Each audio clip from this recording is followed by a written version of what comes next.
Hello everyone. तर कसे आहात सगळे?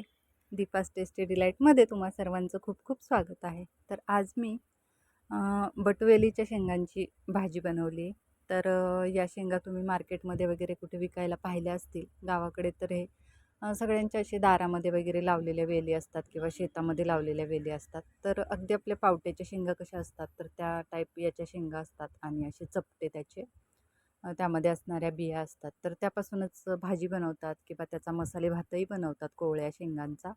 तर आज मी त्याची मसालावाली भाजी बनवते जी की टिफिनसाठी आपल्याला उपयोगाला येईल अशी. तर त्या शेंगा मी सगळ्या सोलून घेतलेत.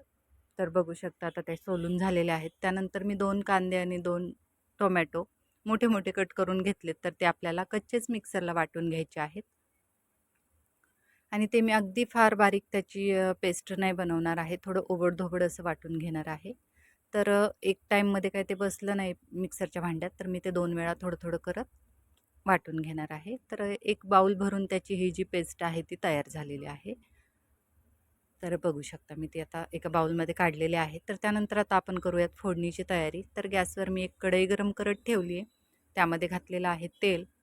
तर 2 चमचे मी त्यामध्ये घातले तेल. त्यानंतर 7 ते 8 कढीपत्त्याची पानं घातलेत. कढीपत्ता छान तडतडला की त्यामध्ये अगदी पाव चमचा मोहरी आणि पाव चमचा जिरं घातलं आहे. जिरं मोहरी तडतडलं की त्यामध्ये आपण कांदा आणि टोमॅटो जे वाटलं तर ते घालणार आहोत. आणि ते आता कच्चं असल्यामुळं आपल्याला अगदी तेल सुटेपर्यंत आणि त्याचा कच्चापण जाईपर्यंत परतवून घ्यायचं आहे. तर बघू शकता आता हळूहळू ती ग्रेव्ही जी आहे ती परतायला लागलेली आहे. तेल बाजूला सुटायला लागलेलं आहे. त्यानंतर घालूयात अर्धा चमचा हळद, 1 चमचा मी हा शाही गरम मसाला घातलेला आहे. त्यानंतर अर्धा चमचा धना पावडर घातली आणि 1 चमचा ही जी आहे ती कांदा लसूण मसाला घातलेला आहे. तर हा घरगुती कांदा लसूण मसाला आहे. आणि आता हे मसाले आपल्याला त्या पेस्टसोबत छान परतवून घ्यायचे आहेत. आणि सगळा मसाला परतवून झाला की नंतर आपण त्यामध्ये हे शेंगांचे दाणे घालणार आहोत. आणि ते आपल्याला या मसाल्यासोबत 1 मिनिटभर तरी छान परतवून घ्यायचे आहेत. ते कसे कोवळे आहेत तर ते लगेच शिजले जातात, पण त्याला थोडा मसाल्याचा फ्लेवर लागेल असं आपण तेलामध्ये परतवून घेणार आहोत. तर आता हे आपलं छान असं परतवून झालंय आणि आता आपण त्यामध्ये घालणार आहोत पाणी. तर मी 2 ग्लास पाणी घालणार आहे. मी त्याची पातळ अगदी रस्सा भाजी नाही करणार आहे. अगदी थोडीशी त्यामध्ये ग्रेव्ही ठेवणार आहे. तर मसाला कांदा आणि टोमॅटोची कशी पेस्ट घातल्यामुळं तो असा घट्टसर मसाला झाला आहे ना, तर त्यामुळं मग मी ते सगळं शिजण्यासाठी म्हणून हे 2 ग्लास पाणी घातलं आहे. तुम्हाला जर अजून पातळ हवी असेल तर तुम्ही अजून एखाद ग्लास पाणी वाढवून त्याची पातळ आमटीसुद्धा करू शकता. आता पाणी घालून झाल्यानंतर मी त्यामध्ये चवीनुसार मीठ घातले आणि भरपूर बारीक चिरलेली कोथिंबीर घातली. आणि आता आपल्याला ती भाजी शिजवून घ्यायची आहे. तर आता तुम्ही बघू शकता छान त्याला उकळी तर आलेली आहे.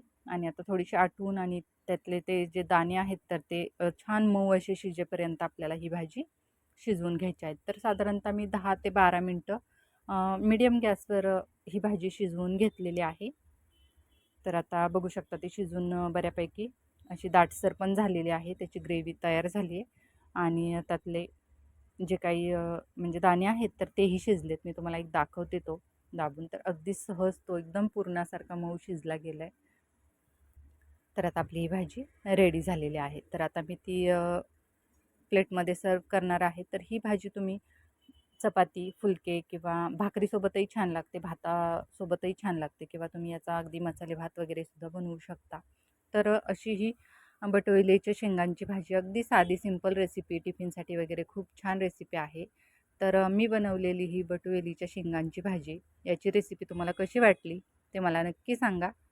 तसेच आपल्या चॅनलला कनेक्टेड राहा आणि आपल्या चॅनलवरच्या रेसिपीज जर तुम्हाला आवडत असतील तर आपल्या चॅनलला लाईक, शेअर आणि सबस्क्राईब नक्की करा.